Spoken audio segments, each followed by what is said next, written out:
warahmatullahi wabarakatuh. Allahu akbar, Allahu akbar, Allahu akbar. Allahu akbar, Allahu akbar, Allahu akbar.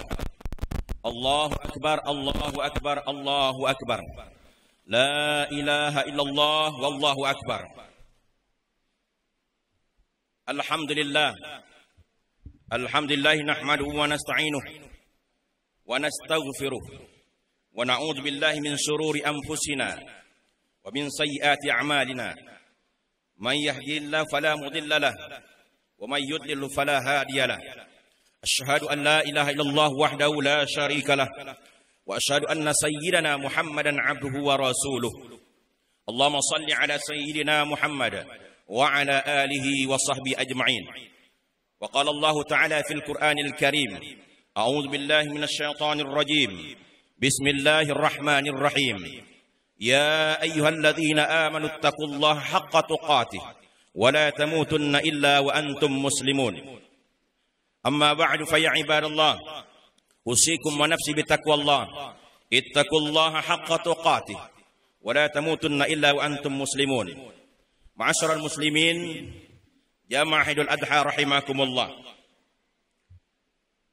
Pertama-tama, marilah kita senantiasa meningkatkan keimanan dan ketakwaan kita kepada Allah Subhanahu wa taala.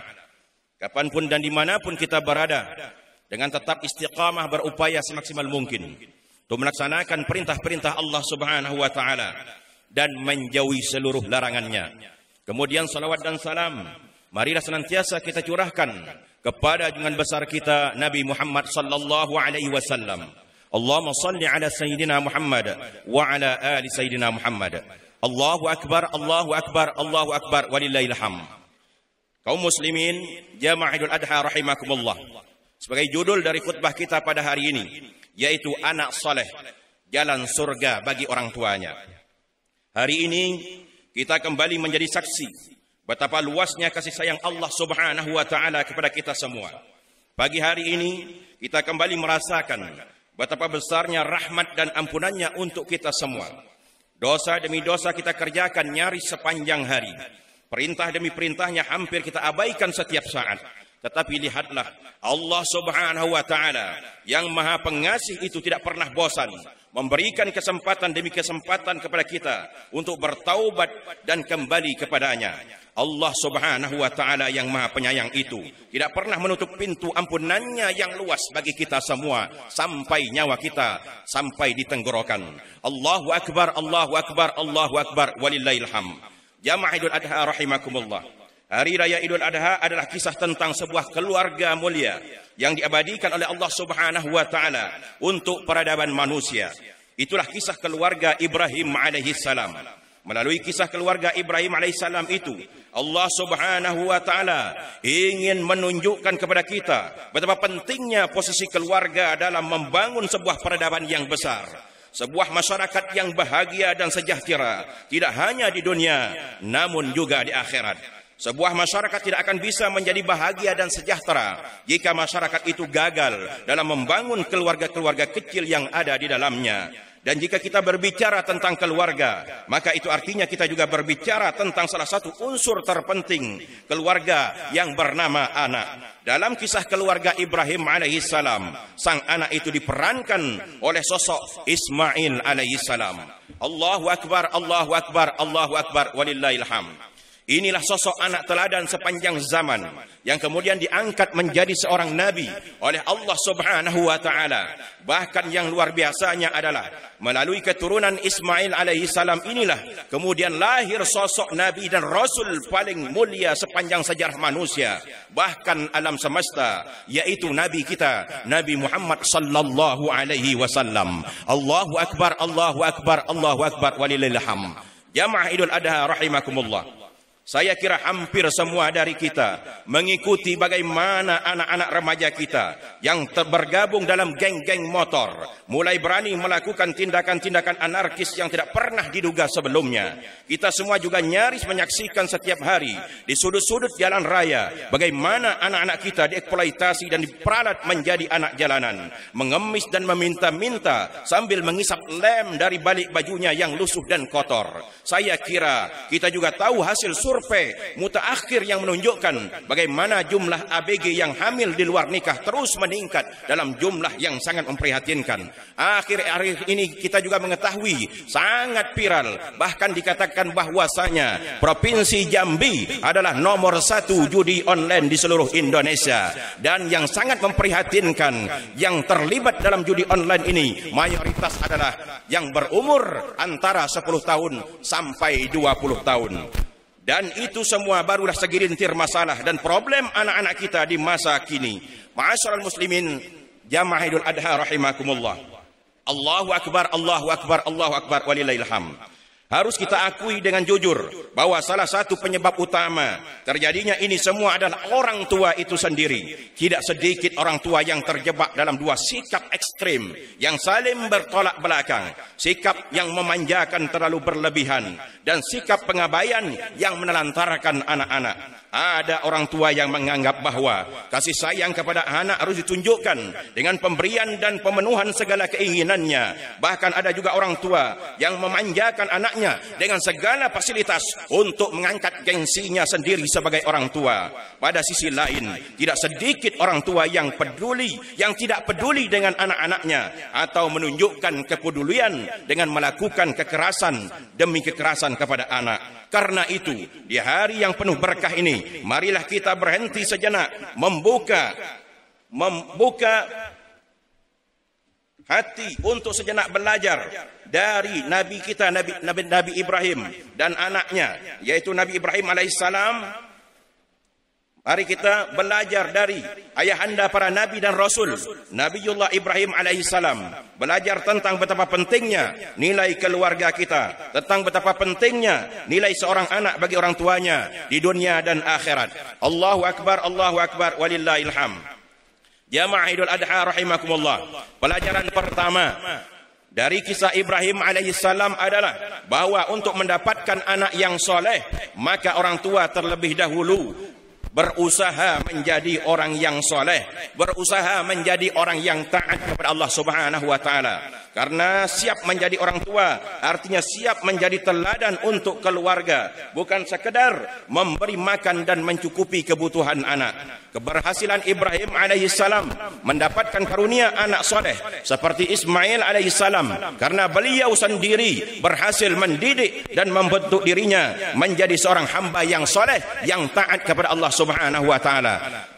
Allah Subhanahu wa taala menegaskan, "Qad kanat lakum uswatun hasanatun fi Ibrahim walladzina ma'ah." Yang artinya, sungguh telah ada untuk kalian teladan yang baik dalam diri Ibrahim dan orang-orang yang bersamanya. Surah Al-Mumtahanah ayat 4. Puji Allah Subhanahu wa taala untuk Ibrahim alaihissalam ini tentu saja didapatkannya setelah ia berusaha menjadi sosok pribadi yang dicintai oleh Allah Subhanahu wa taala. Pertanyaannya sekarang untuk kita semua adalah, siapakah di antara kita yang sejak awal menjadi orang tua sudah berusaha untuk belajar dan berusaha menjadi orang tua yang soleh? Apakah kesibukan kita mensolehkan pribadi kita sudah menyamai kesibukan kita mengurus rezeki dan urusan dunia lainnya? Profesor Dr. Abdul Karim Bakar, seorang pakar pembinaan anak dan keluarga, menegaskan, tarbiyah dan pembinaan keluarga yang kita capai itu adalah gambaran tentang bagaimana pembinaan pribadi kita sendiri. Allahu akbar, Allahu akbar, Allahu akbar, walillahil hamd. Ma'asyiral muslimin, jamaah Idul Adha rahimakumullah. Pelajaran yang kedua dari Nabi Ibrahim alaihissalam adalah, jika ingin memiliki anak yang saleh, maka bersungguh-sungguhlah meminta dan mencita-citakannya dari Allah Subhanahu wa taala. Allah Subhanahu wa taala mengabadikan doa-doa Nabi Ibrahim alaihissalam tentang itu di dalam Al-Qur'an. Rabbi habli minas salihin. Tuhanku, karuniakanlah untukku seorang anak yang termasuk orang-orang yang saleh. Surah As-Saffat ayat 100. Kemudian Rabbi ja'alni muqimas salah wa min dzurriyyati rabbana wa taqabbal du'a, yang artinya ya Tuhanku, jadikanlah aku orang yang menegakkan salat juga dari keturunanku, ya Tuhan kami, kabulkanlah doaku. Surah Ibrahim ayat 40. Allahu akbar, Allahu akbar, Allahu akbar, walillahil hamd.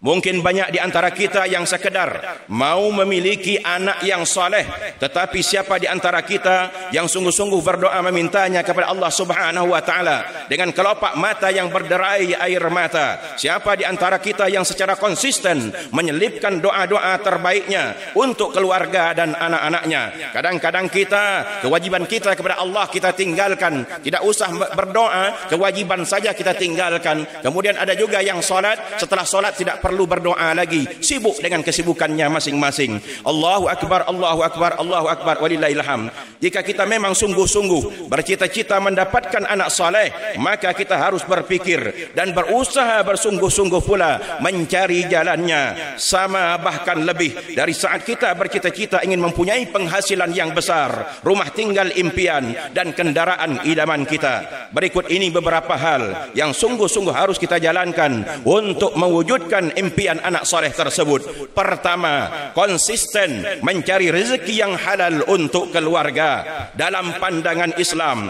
apa yang dikonsumsi oleh tubuh manusia akan berpengaruh terhadap perilakunya. Rezeki yang kita konsumsi bersumber dari yang haram, maka rezeki tersebut akan menjadi darah yang mengalir di dalam tubuh kita, kemudian berubah menjadi daging. Apabila tubuh kita, darah kita dikuasai oleh dari makanan yang haram, maka tentu energi yang ada di dalam tubuh kita akan dikuasai oleh energi negatif. Apabila energi negatif yang menguasai diri kita, maka susahlah, beratlah diri kita untuk beribadah kepada Allah Subhanahu wa taala. Berpikir positif pun juga sangat susah. Kenapa? Karena rezeki kita bersumber dari rezeki yang haram. Begitu pula sebaliknya, jika rezeki kita bersumber dari yang halal, maka darah dan daging yang ada pada diri kita akan dikuasai oleh energi positif. Jika ini energi positif yang menguasai diri kita, maka kita akan mudah untuk berpikir positif dan akan mudah diajak untuk menegakkan agama Allah Subhanahu wa taala dan akan mudah beribadah kepada Allah Subhanahu wa taala. Allahu akbar, Allahu akbar, Allahu akbar, walillahil hamd. Karena itu Islam mewajibkan kepada setiap orang tua untuk memberikan hanya makanan halal yang diperoleh melalui harta yang halal kepada anak-anak mereka. Bahkan nafkah yang halal untuk keluarga akan dinilai sebagai sedekah.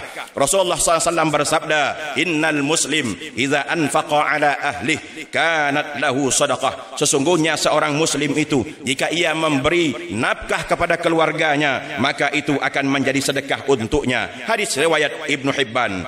Usaha memberikan nafkah yang halal tentu saja menjadi tantangan tersendiri bagi orang tua, dan untuk itu kita harus selalu mengingat peringatan Rasulullah sallallahu alaihi wasallam tentang tantangan tersebut. Beliau bersabda, ya'ti 'alan nas zamanun la yubalil mar'u ma akhadha minhu aminal halal au minal haram, yang artinya akan datang kepada manusia suatu zaman di mana seorang tidak lagi peduli apa yang ia kumpulkan, apakah bersumber dari yang halal atau bersumber dari yang haram. Hadis riwayat Imam Al-Bukhari. Apakah kita termasuk yang disebutkan oleh Rasulullah sallallahu alaihi wasallam dalam hadis ini? Orang yang tidak peduli dari mana mengais dan membawa pulang nafkah untuk keluarga. Apakah itu dari hasil suap, korupsi, manipulasi seperti yang sekarang ini sedang menjadi tren sebagian pejabat di negeri ini? Semoga saja tidak, karena nafkah yang tidak halal akan tumbuh menjadi daging dalam tubuh. Dan Rasulullah SAW telah berpesan, la yadkhulul jannah lahmun nabata minas suh an-naru awla bih. Tidak akan masuk surga daging yang tumbuh dari harta yang haram, karena neraka lebih pantas untuknya. Hadis riwayat Imam At-Tirmizi. Allahu akbar, Allahu akbar, Allahu akbar, walillahil hamd. Kemudian yang kedua, memberi kasih sayang kepada anak tetapi tidak memanjakannya. Pada hari ini, seiring dengan perkembangan teknologi yang nyaris tak terbendung, kita sudah tidak aneh lagi melihat anak-anak yang dibekali oleh para orang tuanya dengan peralatan komunikasi yang bisa apa saja, termasuk mengakses tayangan-tayangan pornografi. Di samping dampak lain seperti kecanduan game dan semacamnya yang semakin merenggangkan hubungan komunikasi antara anak dan orang tua. Ini adalah salah satu contoh kasus di mana mungkin saja kita menganggap itu sebagai bukti kasih sayang kita kepada mereka. Namun marilah memikirkan dengan jernih bahwa bukti cinta dan sayang kita yang sesungguhnya kepada mereka adalah dengan berusaha menyelamatkan mereka dari api neraka. Allah Subhanahu wa taala berfirman, "Ya ayyuhalladzina amanu qu anfusakum wa ahlikum nara wa quduhan nas wal hijarah." Yang artinya, wahai orang-orang yang beriman, jagalah diri dan keluarga kalian dari api neraka yang bahan bakarnya adalah manusia dan batu. Surah At-Tahrim ayat 6. Apakah kita rela membiarkan anak-anak kita terpanggang di dalam kobaran api neraka? Apakah kita rela membiarkan anak-anak kita yang kita sayangi itu menjadi bahan bakar neraka Allah? Na'udzubillahi min zalik. Jamaah Idul Adha rahimakumullah. Selanjutnya yang ketiga adalah terus belajar dan belajar menjadi orang tua yang saleh dan cakap. Apakah kita sudah mengetahui semua panduan dan petunjuk Rasulullah sallallahu alaihi wasallam dalam mendidik anak? Apakah kita sudah memahami bagaimana karakter anak kita yang berbeda-beda itu? Kita tidak dilarang mempelajari konsep pendidikan anak dari siapa saja, tetapi kita harus selalu ingat bahwa konsep pendidikan dan pembinaan Rasulullah sallallahu alaihi wasallam adalah yang terbaik dan yang wajib untuk kita jalankan. Tentu saja kita tidak lupa untuk meneladani jejak para sahabat Nabi dan Ahlul Bait beliau secara benar dan tidak berlebih-lebihan. Tetapi yang sangat memprihatinkan saat ini adalah kita sudah melupakan pendidikan yang diajarkan oleh Nabi Muhammad sallallahu alaihi wasallam. Kita sudah mengedepankan HAM, itu yang paling utama. Ketika ada anak melanggar dalam pendidikan, kemudian dihukum oleh gurunya, kemudian dilapor ke polisi, dan betapa banyak guru-guru yang dipenjara gara-gara hal sepele akibat guru menghukum anaknya yang melanggar tersebut. Ini sangat menyedihkan. Dalam hadis dikatakan yang artinya apabila anak sudah berumur 70 tahun, perintahkan mereka untuk sholat. Tetapi apabila mereka sudah berumur 10 tahun, jika mereka tidak mau sholat, maka pukul mereka dengan pukulan yang tidak menyakitkan. Itulah ajaran Rasulullah sallallahu alaihi wasallam. Kadang-kadang anak dicibit sedikit langsung pisum, lapor polisi, dan ini yang jadi masalah, yang merusak mental anak-anak kita, yang merusak pendidikan Islam saat ini. Masyaallah muslimin, jamaah Idul Adha rahimakumullah. Sebagai orang tua yang baik, mari kita belajar kembali tentang pendidikan Islam. Jangan sedikit ham-ham kemudian dilaporkan kepada LSM dan macam lainnya agar guru yang mengajarkan tersebut segera dipenjara oleh bapak polisi. Sampai seperti itu, kaum muslimin dirahmati Allah Subhanahu wa taala. Kemudian cobalah kita renungkan banyaknya hal-hal yang kita pelajari sebagai orang tua. Karenanya sibuk apapun urusan dunia kita, kita harus menyediakan waktu untuk belajar menjadi orang tua yang saleh dan cakap. Itulah harga yang harus kita bayar untuk menyelamatkan keluarga kita dari kobaran api neraka yang membara. Allahu Akbar, Allahu Akbar, Allahu Akbar, walillahil hamd. Mengapa kita harus benar-benar serius merancang kehadiran anak saleh di dalam rumah tangga kita? Menjawab pertanyaan itu, marilah kita merenungkan sabda Nabi Muhammad sallallahu alaihi wasallam, "Iza mata insan inqata'an amalu illa min thalathati asya, min sadaqatin jariyatin aw ilmin yuntafa'u bih aw waladin salih yad'u lah." Yang artinya apabila seorang manusia meninggal dunia, akan terputuslah seluruh amalnya kecuali dari 3 hal, dari sedekah jariah, atau dari ilmu yang bermanfaat, atau anak soleh yang berdoa untuknya. Hadis riwayat Imam Abu Dawud. Melalui hadis ini Rasulullah sallallahu alaihi wasallam mengisyaratkan bahwa anak yang soleh adalah investasi yang tak ternilai harganya. Anak yang soleh adalah pelita yang tak padam meski kita telah terkubur dalam liang lahat. Anak yang soleh ada sumber pahala yang tak putus meski tubuh kita telah hancur berkalang tanah. anak yang soleh adalah jalan surga bagi kedua orang tuanya. Sebaliknya, anak-anak yang tidak soleh kelak akan menjadi sumber bencana bagi kehidupan kita para orang tua di akhirat. Na'udzubillahi min zalik. Allahu akbar, Allahu akbar, Allahu akbar. Walillahil hamd. Jamaah Idul Adha rahimakumullah. Namun jika kita merasa gagal setelah mengerahkan upaya sungguh-sungguh untuk menghadirkan sosok anak soleh dalam rumah tangga kita, janganlah kita berputus asa kepada Allah Subhanahu wa taala.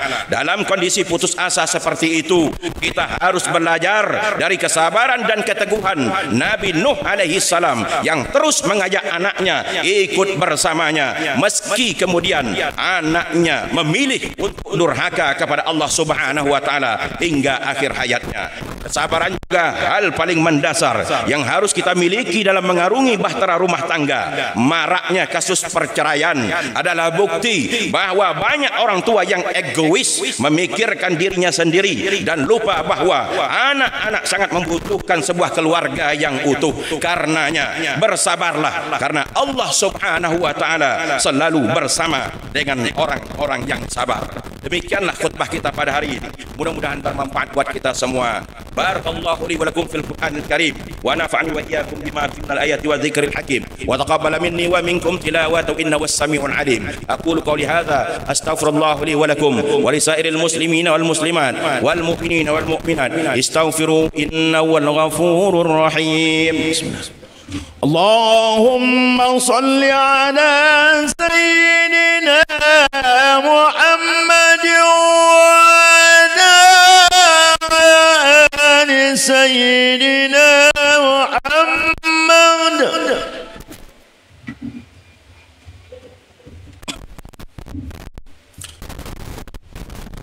Allahu akbar, Allahu akbar, Allahu akbar, Allahu akbar, Allahu akbar, Allahu akbar, Allahu akbar.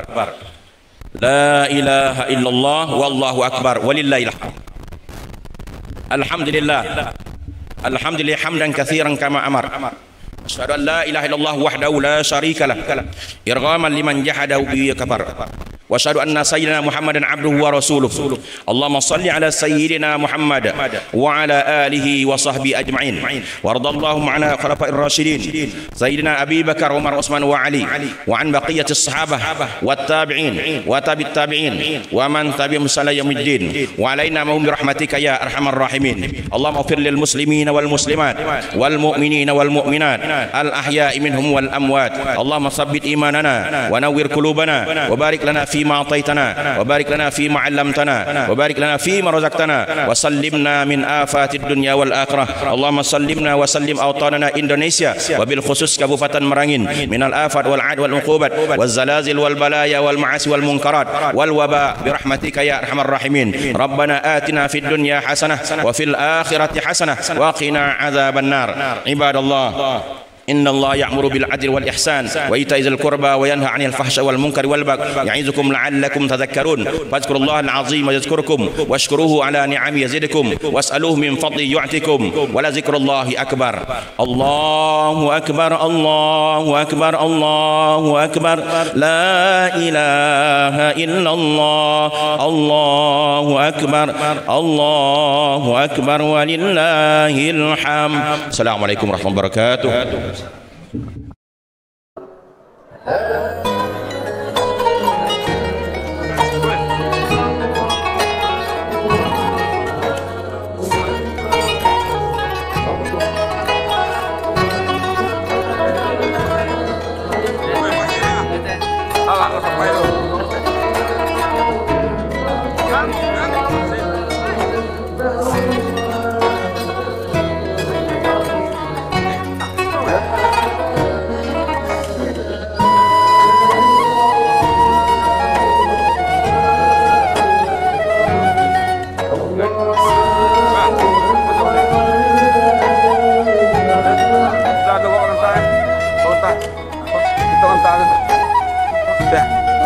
Ya sudah pulang.